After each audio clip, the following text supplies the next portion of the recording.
कराची के इलाके नॉर्थ कराची से 11 रोज कबल लापता होने वाले 7 साला सारिम की लाश घर के अंदर ही टैंक से मिल गई। ये वही टैंक है जिसकी पुलिस ने तलाशी ली थी, जिसकी 2 बार जो है वो तलाशी ली गई, लेकिन उस वक्त तो लाश नहीं दिखाई दी गई।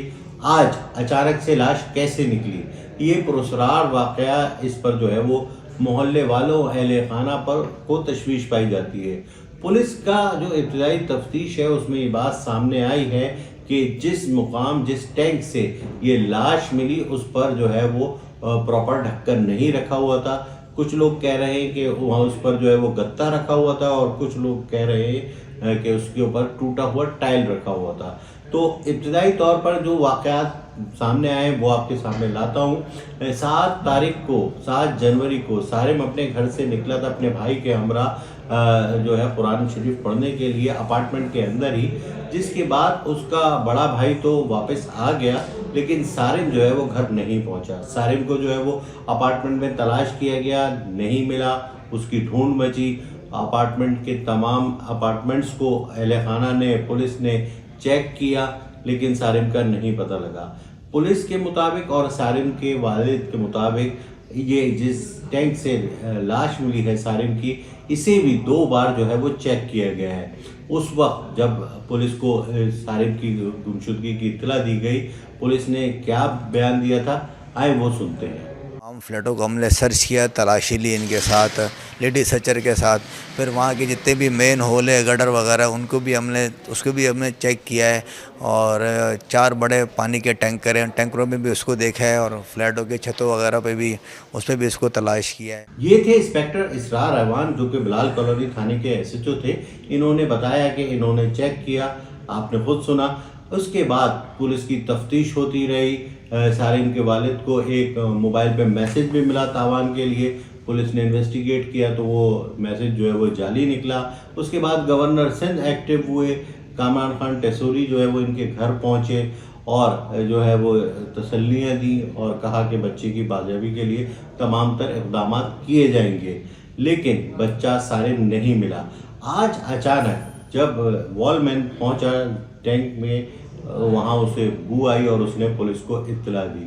SSP इन्वेस्टिगेशन कंवर आसिफ सरफराज का क्या कहना है, आए आपको वो भी सुनाता हूँ। इस टैंक में जिसमें से लाश मिली है, इसके ऊपर प्रॉपर कवरिंग नहीं थी।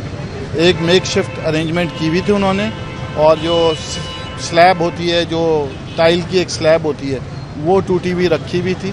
और उसमें घुमा यही है कि अगर कोई पाँव रखे, बच्चा ऊपर आए तो वो गिर सकता है अंदर। तो ऐसा ही अभी तक समझा जा रहा है, क्योंकि दूसरे दिन तमाम टैंक सर्च किए गए थे, पानी ऊपर तक भरा हुआ था। टॉर्च से अंधेरा होता है, टॉर्च की रोशनी में भी देखने की कोशिश की गई थी, लेकिन उस वक्त कामयाबी नहीं हुई। फिर उसके बाद दूसरे दिन भी दोबारा से टैंक सर्च किए गए थे जब पानी का लेवल थोड़ा नीचे हुआ था, लेकिन क्योंकि डेड बॉडी ऊपर नहीं आई थी और नीचे अंधेरा था, तो इसलिए ये शायद उस वक्त मिस हो गई हो। बहरहाल आज जब वॉलमैन आया, उसने जब टैंक उसके ऊपर से ढक्कन हटाया तो उधर से उसको स्मेल कुछ महसूस हुई, तो उसने फिर इत्तला की, तो फिर पुलिस वहाँ पे आई है और फिर डेड बॉडी रिकवर की गई है। अब पोस्टमार्टम के लिए बस शहीद रवाना कर दी है।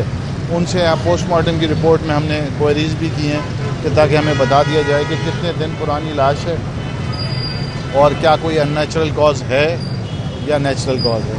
SSP इन्वेस्टिगेशन कंवर आसिफ सरफराज की बात आपने सुनी। उनका यही कहना था कि जिस जो है ज़र ज़मीन टैंक से बच्चे सारिम की लाश मिली है, उस पर ढक्कन नहीं था और हो सकता है कि वो हादसाती तौर पर गिरा हो। लेकिन अब सवाल ये पैदा होता है, अगर सारिम वो हादसाती तौर पर भी गिरा था तो उस वक्त और उसके बाद 2 बार जब इस टैंक को देखा गया तो सारिम क्यों नहीं दिखा। अब तमाम सवालात जो है खड़े हो गए और इसके जवाबात पोस्टमार्टम की रिपोर्ट में ही आएंगे। पोस्टमार्टम जो है सारिम का बासित शहीद अस्पताल में किया जा रहा है। सारिम की लाश जो है वो पुरानी है, लेकिन सारिम की मौत पर नॉर्थ कराची और उसके इलाकों में शदीद खौफ व हिरास पाया जाता है। बच्चों के वालिदैन जो है वो परेशान है और वो जानना चाहते हैं कि आखिर सारिम के साथ क्या हुआ। पुलिस का कहना है कि मुख्तलिफ पहलुओं पर तहकीकात की जा रही है और तहकीकात के बाद तमाम हक़ाइक़ मीडिया के सामने लाए जाएंगे।